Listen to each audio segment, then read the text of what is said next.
ada sekelompok orang yang mempunyai akses ekonomi yang begitu kuat, mungkin ini yang disebut oligarki kalau zaman sekarang ya, mempunyai akses ekonomi yang begitu kuat, dia bisa mempengaruhi dengan cara masuk ke pemerintahan, masuk ke dalam lembaga legislatif dan yudikatif, dengan kuasa uangnya itu dia bisa mempengaruhi seluruh kebijakan, regulasi, undang-undang yang dikeluarkan oleh negara itu.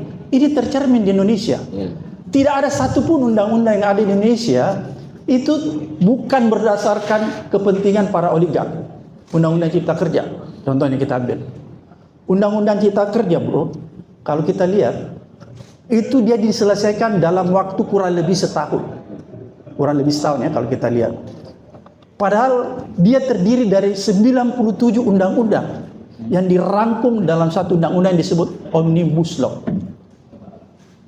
Secara teori, impossible menyelesaikan undang-undang 97 undang-undang itu dalam tempo 1 tahun. Belum lagi kalau kita lihat jumlah halamannya itu hampir 900, 1000. Naskah akademiknya 1000 lebih. Tapi isinya kosong.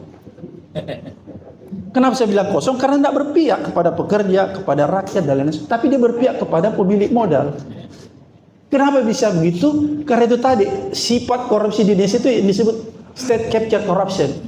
Jadi, korupsi yang melahirkan regulasi, undang-undang dan kebijakan-kebijakan yang korup.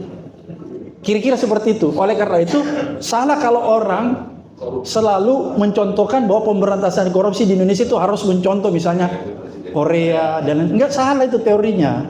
Kan gitu. Karena kita harus lihat dulu korupsi apa yang terjadi di Indonesia. Indonesia ini korupsinya sistemik, state capture corruption. Kalau di sana korupsinya itu sifatnya kasuistis.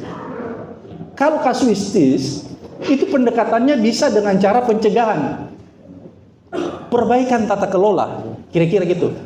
Tapi kalau sifatnya sistemik kayak Indonesia, maka dia harus dipadukan, diintegrasikan antara pendekatan penindakan yang represif dengan pendekatan pencegahan. Itu namanya pengintegrasian.